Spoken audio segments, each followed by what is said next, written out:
নির্বাচন না হলে কোন অবস্থাতে বিদেশি বিনিয়োগ আসবে না। একটি গণতান্ত্রিক সরকারই দরকার বিদেশি বিনিয়োগের জন্য। তারা যে বিদেশি বিনিয়োগের যে ঢাকঢোল পিটিয়ে আসিফ চৌধুরীকে এনে তারা যে প্রেজেন্টেশন দিল সেটার বেলুন কিন্তু ফুটে গেছে, মানুষ কিন্তু বুঝে ফেলেছে। বাংলাদেশ জাতীয়তাবাদী দল বিএনপির ভারপ্রাপ্ত চেয়ারম্যান জনাব তারেক রহমানের নির্দেশনায় ঘোষিত 31 দফা রূপরেখার আলোকে দেশের তরুণ সমাজকে নীতি নির্ধারণী প্রক্রিয়ায় সম্পৃক্ত করার লক্ষ্যে 1 মাসব্যাপী একটি ব্যতিক্রমধর্মী কর্মসূচির আয়োজন করা হয়েছিল, যা গতকাল সমাপ্ত হয়।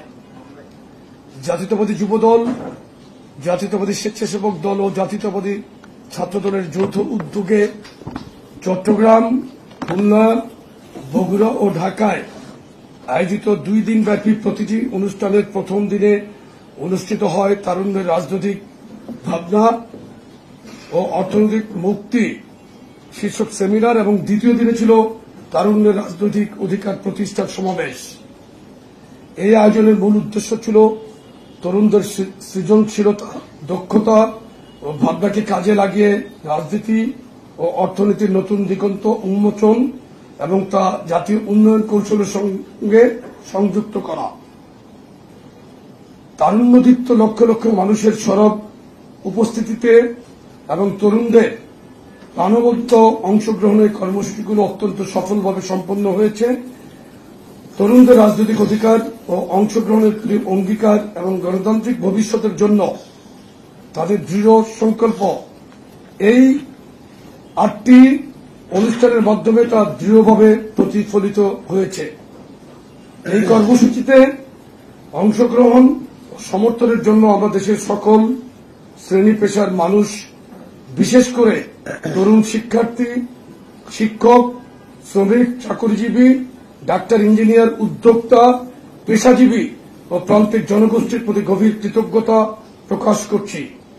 দলমত, শ্রেণী ও পেশার পার্থক্য ভুলে যে ঐক্য, সাহস ও সচেতনতা জনগণ দেখিয়েছে তা আমাদের এই উদ্যোগকে সাফল্যমণ্ডিত করেছে এবং ভোটাধিকার পুনরুদ্ধারের মাধ্যমে গণতন্ত্র ও ন্যায়ভিত্তিক রাষ্ট্র গঠনের সংগ্রামে নতুন অনুপ্রেরণা জুগিয়েছে।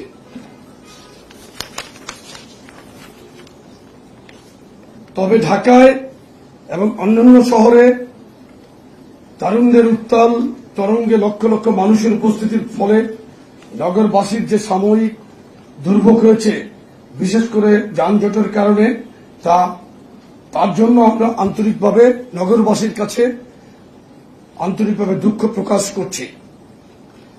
আমাদের প্রতিটি কর্মসূচিকে নির্বিঘ্ন ও সফল করতে সহযোগিতা করার জন্য সংশ্লিষ্ট প্রশাসন, পুলিশ ও ট্রাফিক বিভাগকে আন্তরিক ধন্যবাদ ও কৃতজ্ঞতা জানাই। ঢাকার সমাবেশ শেষে আমাদের সাংগঠনিক অভিভাবক জনাব তারেক রহমানের নির্দেশে 3টি সংগঠন যৌথভাবে পরিচ্ছন্নতা কার্যক্রম চালিয়ে স্থান ত্যাগ করে রাতে। এ কাজে সহায়তাকারী সকল পরিচ্ছন্নতা কর্মীকে ও জানাই বিশেষ ধন্যবাদ।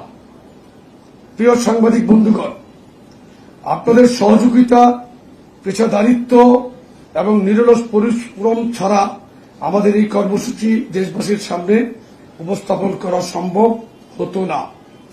আপনাদের রিপোর্ট, ছবি ও কভারেজ আমাদের বার্তাকে গণমানুষের কাছে পৌঁছে দিতে অনবদ্য ভূমিকা রেখেছে। এজন্য জাতীয়তাবাদী যুবদল, স্বেচ্ছাসেবক দল ও ছাত্রদলের পক্ষ থেকে আপনাদের প্রতি আমরা কৃতজ্ঞতা প্রকাশ করছি, আন্তরিক অভিনন্দন, ধন্যবাদ এবং শুভেচ্ছা জানাচ্ছি। বিএনপির এই আয়োজন ছিল একটি দীর্ঘমেয়াদী রাজনৈতিক দৃষ্টিভঙ্গির অংশ, যার কেন্দ্রবিন্দুতে রয়েছে তরুণদের ক্ষমতায়ন ও নীতি নির্ধারণী প্রক্রিয়ায় সম্পৃক্ততা। আমরা বিশ্বাস করি, তরুণদের চিন্তা, প্রত্যাশা ও সমস্যার প্রতিফলন না থাকলে গণতন্ত্র টেকসই হতে পারে না। এই কর্মসূচির মাধ্যমে ভবিষ্যতে রাষ্ট্র চিন্তায় তরুণদের সক্রিয়ভাবে সম্পৃক্ত করার যে প্রয়াস নেওয়া হয়েছিল তা শুধু একটি রাজনৈতিক কর্মসূচি ছিল না, এটি ছিল একটি বৃহৎ নীতিগত উদ্যোগ। বিএনপি সবসময় তরুণদের কেবল ভোটার হিসেবে নয়, বরং রাষ্ট্র গঠনের স্থপতি ও রাজনৈতিক নেতৃত্বের অংশীদার হিসেবে বিবেচনা করে। এই ধারাবাহিক কর্মসূচি এবং এর পেছনে থাকা আদর্শ আমাদের ভবিষ্যৎ রাজনৈতিক দর্শন ও লক্ষ্যকে আরও স্পষ্ট করেছে। তরুণদের ভোটাধিকার হরণ আজও একটি জাতীয় সংকট। এটি শুধু একটি সাংবিধানিক অধিকার লঙ্ঘনের বিষয় নয়, বরং একটি প্রজন্মকে রাষ্ট্র পরিচালনায় অংশগ্রহণের মৌলিক সুযোগ থেকে বঞ্চিত করার নিষ্ঠুর উদাহরণ। ইতিহাস সাক্ষী, অতীত এই দেশের তরুণদের ভোটের অধিকার ছিনিয়ে এনেছিল, তার রাজপথে লড়েছে, রক্ত দিয়েছে, অগ্রণী ভূমিকা রেখেছে। আজ আবার তারা একই সংকটে দাঁড়িয়ে আছে। দেশ জুড়ে কর্মসূচির মাধ্যমে আমরা শুধু গণতন্ত্র পুনরুদ্ধারের একটি জাতীয় ঐক্যের ইঙ্গিত পাইনি, বরং স্পষ্টভাবে দেখতে পেয়েছি তরুণ প্রজন্মের সেই লড়াইয়ের পুনর্জাগরণ, যেখানে তরুণরা নিজেদের অধিকার রক্ষায় আবারও সংগঠিত হচ্ছে, কথা বলছে এবং নিজ অবস্থান থেকে নেতৃত্ব দিচ্ছে। তারা জানে ভোটাধিকার শুধু ভোট দেওয়ার বিষয় নয়, এটি ভবিষ্যৎ নির্মাণের শক্তি। এই জাগরণই একদিন একটি ন্যায়ভিত্তিক, গণতান্ত্রিক এবং উদার রাষ্ট্র ব্যবস্থার ভিত্তি রচনা করবে।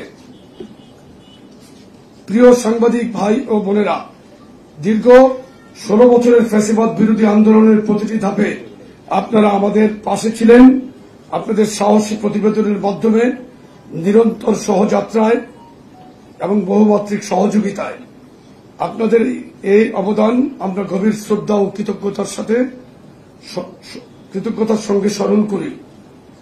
আজকের ফ্যাসিবাদ মুক্ত বাংলাদেশেও আপনাদের অব্যাহত সহযোগিতায় জাতীয়তাবাদী যুবদল, স্বেচ্ছাসেবক দল ও ছাত্রদল দেশের বিভিন্ন প্রান্তে ঐতিহাসিক 8টি অনুষ্ঠান সফলভাবে আয়োজন করতে পেরে গর্বিত ও অনুপ্রাণিত।